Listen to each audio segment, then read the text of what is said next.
Alors, bonjour à vous. Je suis ravie de vous retrouver sur ce live ce vendredi 13 mars, un Facebook Live qui est dédié à la place des médicaments dans le deuil. Donc, c'est ce qu'on va évoquer. Je vais vous laisser vous connecter. Je sais qu'il faut toujours un petit peu de temps pour que j'apparaisse dans le groupe et puis que vous vous connectiez à la vidéo. En attendant, je vais me représenter pour les personnes qui ne me connaissent pas. Je suis Rachel Galerme, je suis sophrologue et après un deuil, j'accompagne des femmes, des hommes et des enfants à retrouver leur joie de vivre. Alors, n'hésitez pas, voilà, je vois qu'il y a du monde qui se connecte. Bonjour Sophie, bonjour Anne-Claire. N'hésitez pas à me dire, alors certains, je vous connais, mais les personnes qui se connectent, qui je ne connais pas, qui sont en train de se connecter, présentez-vous peut-être en me disant de quelle région vous êtes, quel deuil vous traversez, et puis si vous prenez des médicaments actuellement, voilà. Je vous laisse le faire et puis on va démarrer. Je vois qu'il y a du monde, c'est super. N'hésitez pas aussi à échanger, à faire des commentaires parce que vous savez que moi j'aime bien que ce soit interactif et que je ne fasse pas mon speech toute seule dans mon coin. Alors, cette thématique, en fait, c'est une thématique, les médicaments, qui est assez récurrente dans les gens que j'accompagne au cabinet ou par Skype. Souvent, on me demande est-ce que je dois en prendre, est-ce que je dois les arrêter, comment ça va se passer. En fait, déjà dire, bonjour Stéphane, déjà dire que, en fait, c'est vraiment du cas par cas. Et ça va vraiment être en fonction de votre situation que le médecin, votre généraliste ou votre psychiatre va vous prescrire des médicaments quand vous allez traverser un deuil. D'entrée, j'ai envie de dire que les médicaments dans le deuil, moi je dis souvent, c'est comme les antibiotiques, c'est pas automatique. Voilà, c'est un peu pour poser le cadre, c'est déjà la première chose. Ensuite, moi, je vois 3 catégories de médicaments qui sont prescrits dans le deuil. Il y a les antidépresseurs, les anxiolytiques et les somnifères. Bonjour Myriam. Ça, c'est 3 catégories de médicaments. Le médecin va vous les prescrire en fonction, j'ai envie de dire, de l'urgence de la situation. En fonction de ce que vous vivez, ça va vraiment être du cas par cas, puisque de toute façon, je leur dis souvent et je me répète, mais il y a autant de deuil que de personnes endeuillées.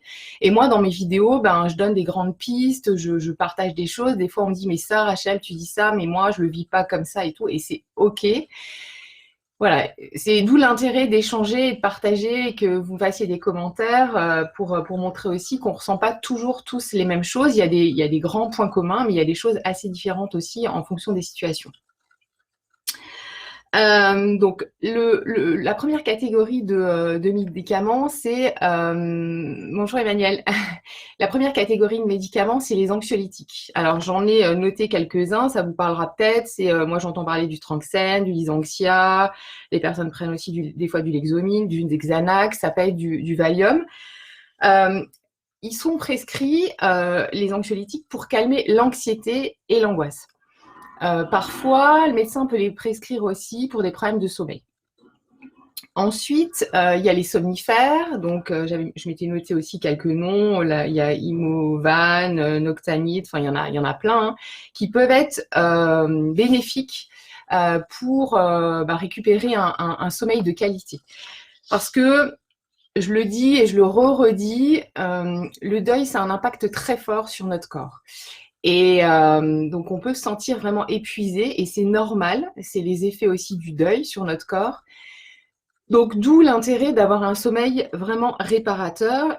Les somnifères peuvent aider. Il y a aussi d'autres techniques qui peuvent venir soutenir le corps. Donc, ça peut être l'acupuncture, ça peut être la naturopathie, ça peut être des massages, ça peut être l'ayurvédique, ça peut être la sophrologie, qui vont venir soutenir le corps.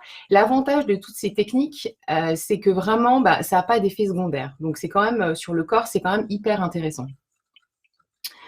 Ça, c'est pour les anxiolytiques, les somnifères, pardon. Au niveau des antidépresseurs, donc moi, j'accompagne les gens qui prennent du Prozac, du Deroxate, des Fexor, etc., etc. Ces antidépresseurs, ils sont prescrits pour traiter les symptômes de la dépression. Alors, qu'on soit clair, ils ne vont pas faire disparaître la peine. Ils ne vont pas faire disparaître les symptômes du vécu dépressif. Ça, il faut être honnête. Et d'ailleurs, à ce propos, le vécu dépressif dans le deuil, normalement, il n'a pas besoin d'être traité. En fait, il faut faire une différence. Alors, je ne vais pas trop rentrer dans les détails, mais en fait, entre le vécu dépressif du deuil et la dépression clinique, c'est vraiment pas... Alors, le point commun, c'est les mêmes symptômes, hein, c'est-à-dire qu'on n'a pas d'énergie, on est fatigué, on peut avoir des idées noires, pas envie de voir de monde, pas d'appétit. Les symptômes sont les mêmes, mais dans le cas du vécu dépressif du deuil, c'est normal d'avoir un vécu dépressif comme ça, et c'est normal d'avoir ces symptômes-là. La dépression clinique, c'est autre chose. Donc, je ne vais pas rentrer dans ce détail parce que je vais faire un live dans 15 jours, vendredi dans 15 jours, sur cette thématique-là. Je vais expliquer la différence entre le vécu dépressif et la dépression clinique. Donc souvent on me demande, mais quand est-ce qu'il faut que je prescrive, quand est-ce qu'il faut que je prenne des antidépresseurs, est-ce que je dois en prendre ou pas? Déjà moi je suis pas médecin, je suis pas habilitée à ça, donc je renvoie toujours les personnes vers leur médecin traitant. Ça c'est hyper important, de pas dire ben tiens un tel pendant son deuil a pris ça, moi je vais prendre la même chose. Je vous encourage vraiment vivement à consulter votre médecin généraliste ou votre psychiatre, puisque les psychiatres peuvent prescrire des médicaments, qui sera du meilleur conseil pour vous prescrire un non-médicament, un non-antidépresseur et un dosage. Donc ça, c'est la première chose. Ensuite, moi, les médecins avec lesquels je travaille, ce qu'ils font, c'est qu'ils analysent la situation de la personne. C'est-à-dire que, je pense à une dame que j'ai accompagnée l'année dernière, une jeune femme qui avait perdu son mari, qui avait 3 enfants en bas âge. Eh bien, le médecin qui me l'a orientée, il m'a passé un petit coup de fil avant, il m'a expliqué que bah voilà, l'urgence faisait que cette dame, elle était obligée de reprendre rapidement le travail. Parce que voilà, la situation financière permettait pas qu'elle reste en arrêt maladie. Et l'urgence, c'était qu'elle puisse récupérer son énergie rapidement, qu'elle puisse se concentrer pour être opérationnelle au niveau du travail. Donc le médecin généraliste m'a dit, je lui ai prescrit, Rachel, des antidépresseurs. Mais en fait, il lui a prescrit des antidépresseurs au vu de la situation de sa reprise du travail, pas au vu de ses symptômes dépressifs et au vu du deuil. En fait, lui, il a estimé que c'était intéressant qu'elle puisse avoir des antidépresseurs pour la soutenir pour la reprise du travail. Une autre personne dans la même situation, mais pour laquelle le travail n'est pas une urgence, eh bien, les médecins, en tout cas avec lesquels je travaille et que je connais bien, eux, ils vont plutôt orienter la personne vers des professionnels comme moi, en l'occurrence moi, ou alors vers un psychologue ou vers un accompagnement du deuil, vers en tout cas des professionnels qui vont pouvoir aider la personne vraiment à mettre des mots sur ses émotions, à libérer ses émotions, à les exprimer, ou en plus faire, comme moi je le fais, un travail sur le corps. Donc, c'est vraiment du cas par cas et le job du médecin, c'est vraiment d'analyser globalement la situation. Je regarde mes notes pour voir si je vous ai tout dit par rapport à ça. Je ne sais pas s'il y a des commentaires. Anne-Claire. Alors Anne-Claire, j'ai pris beaucoup de médicaments très jeune après la mort de mon père. On m'a fait croire après que j'étais obligée d'en prendre. Je ne prends plus rien depuis 15 ans. Et je tiens malgré 2 autres deuils bien douloureux. Ouais. Après, c'est Anne-Claire, voilà, c'est en fond. Moi, je ne veux pas généraliser. C'est sûr que pour moi, je vais en parler après. Les médicaments, c'est une phase en fait transitoire. Parce qu'effectivement, il peut y avoir un risque après de dépendance et je vais en parler.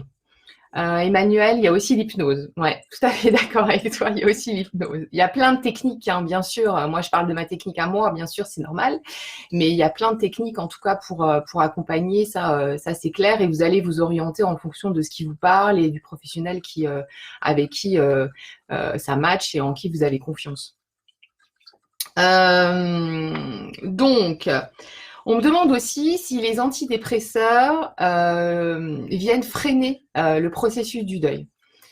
Alors, c'est vrai que les personnes que moi je vois qui sont sous antidépresseurs me disent souvent, Rachel, j'ai l'impression que j'arrive pas à exprimer mes émotions, que les antidépresseurs, ça bloque complètement mes émotions. Effectivement, les antidépresseurs, pour cette raison, c'est un des effets un peu négatifs, c'est que ça peut freiner le processus de deuil. Donc, moi, ce que je dis, c'est que tant qu'il n'y a pas d'urgence professionnelle, que vous pouvez prendre le temps, eh bien, le médecin, il va plutôt vous orienter vers quelqu'un pour vous faire accompagner, plutôt que vous prescrire tout de suite des médicaments. Ce que je dis souvent aussi, c'est pourquoi on médicaliserait le deuil alors que c'est un processus naturel et que tout va se mettre en place dans votre tête et dans votre corps pour aller vers une cicatrisation et vers une reconstruction. Donc c'est pour ça que je dis que c'est pas automatique. Et en plus, voilà, c'est quelque chose de vraiment naturel. Donc pourquoi c'est pas une maladie, quoi. Hein. On prend des médicaments, mais c'est pas une maladie. Ce que je vois aussi des échanges que j'ai avec les médecins, c'est que souvent, ceux avec qui je travaille disent aux personnes, ne prescrivent pas trop rapidement des médicaments. Justement, pourquoi? Parce que, alors certes, ça va peut-être réduire les symptômes du vécu du deuil, du vécu dépressif. Mais le risque, en fait, ce qu'ils disent, c'est voilà ce que je viens de te dire, Anne-Claire, hein, c'est effectivement une accoutumance. Et c'est aussi, ça retarde tout le processus de deuil. Et c'est un peu une espèce de fuite en avant, quoi. On se protège avec l'antidépresseur, et c'est humain, hein, on ne veut pas affronter en fait sa douleur.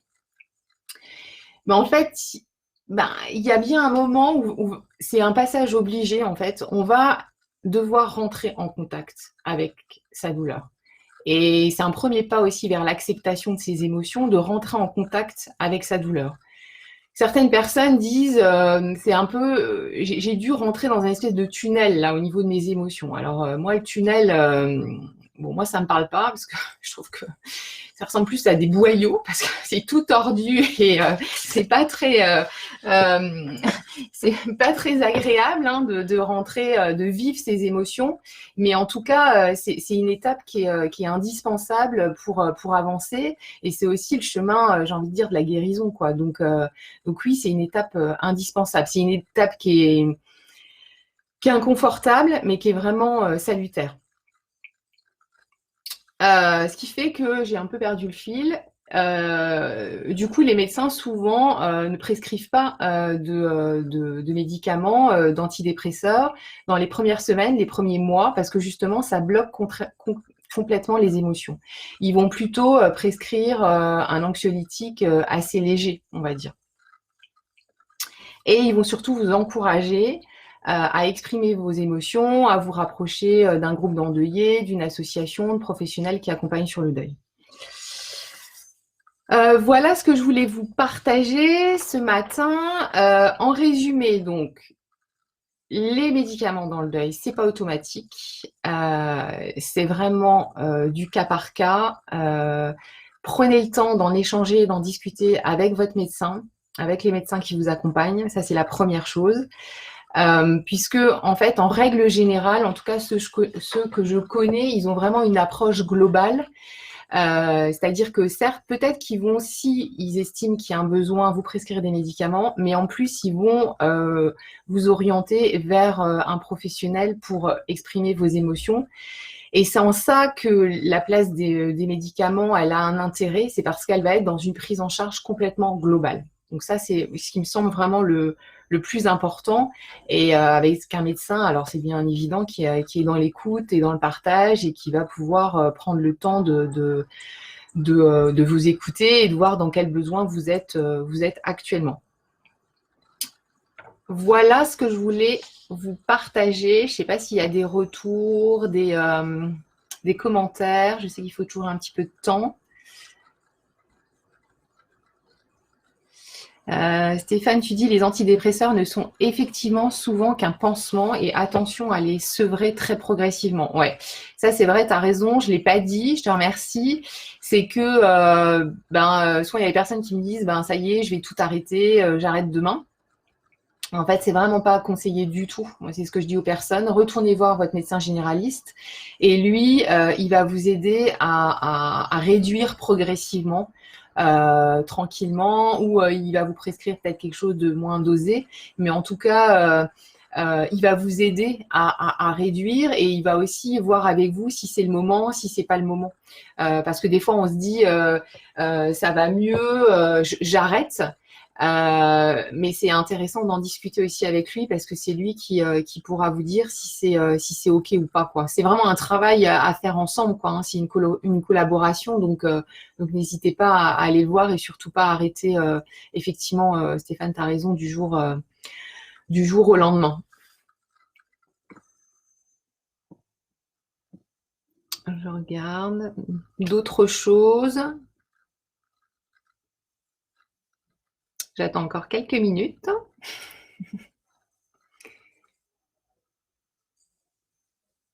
Apparemment, il n'y a pas d'autres commentaires. Moi, pour terminer, je voulais vous dire que si vous avez envie de vous reconnecter à votre joie de vie, si actuellement vous prenez des médicaments, mais que vous avez aussi envie d'un accompagnement, d'un soutien global, et que vous avez envie de changer les choses, eh bien, sachez que je vous offre aussi une séance gratuite de 30 minutes, donc soit par Skype, soit à mon cabinet ici à Metz, en Chaplereux, où on pourra faire connaissance. Je vous expliquerai comment je travaille, moi, dans mes groupes d'accompagnement, dans mes programmes. Et puis, on validera le fait de travailler ensemble. Je vais vous mettre le lien dans les commentaires pour prendre rendez-vous directement sur mon site. Et je le redis aussi, tous mes programmes sont possibles par Skype. Donc, si vous n'êtes pas de ma région, je peux quand même vous accompagner et ce sera avec grand plaisir. Myriam, on m'a prescrit des anxiolytiques, mais je culpabilise à les prendre. Alors, vraiment pas. Myriam, il n'y a pas à culpabiliser. Si ton médecin te les a prescrits, si vous en avez discuté, vous venez échanger, c'est qu'il a estimé que tu en avais besoin. Donc, c'est OK de les prendre et d'en discuter régulièrement avec lui quand tu le vois pour évaluer, pour voir les effets que ça a, l'impact que ça a sur ton corps, sur ton mental et voir avec lui. Mais il n'y a pas de culpabilité à avoir, il ne faut pas se sentir coupable, c'est pas mal de prendre des médicaments, c'est OK, ça va nous soutenir pendant un temps. Et c'est OK comme ça. Donc, il y a pas du tout, c'est pas une faute, quoi, hein. C'est pas, c'est un soutien. Voilà, moi je pense que par moment, c'est une béquille pour traverser certaines étapes. Voilà, faut pas s'en priver. L'important c'est de continuer à échanger avec ton médecin, voir quel impact que ça a, quel effet ça a sur ton vécu. Eh bien, s'il n'y a pas d'autres commentaires, je vais vous laisser là. Je vais vous quitter. N'hésitez pas si il y a d'autres commentaires qui vous viennent, d'autres prises de conscience, d'autres remarques. Si vous voyez ce live en replay, n'hésitez pas non plus. Et puis je vous dis à bientôt. Donc alors je vais faire un live dans 15 jours, vendredi prochain. On parlera de la différence entre le vécu dépressif et puis la dépression clinique. Mais d'ici là, je ferai sûrement des apparitions éclair, on va dire, en live. Et n'hésitez pas, pour les nouvelles personnes qui intègrent le groupe, à vous présenter, soit en vidéo, soit avec un texte, une photo de vous pour expliquer quelle épreuve de vie vous traversez actuellement et ça permettra aux autres membres du groupe de faire votre connaissance. Voilà. Je vous souhaite un bon vendredi et puis je vous embrasse. Je vous dis à bientôt. Bye.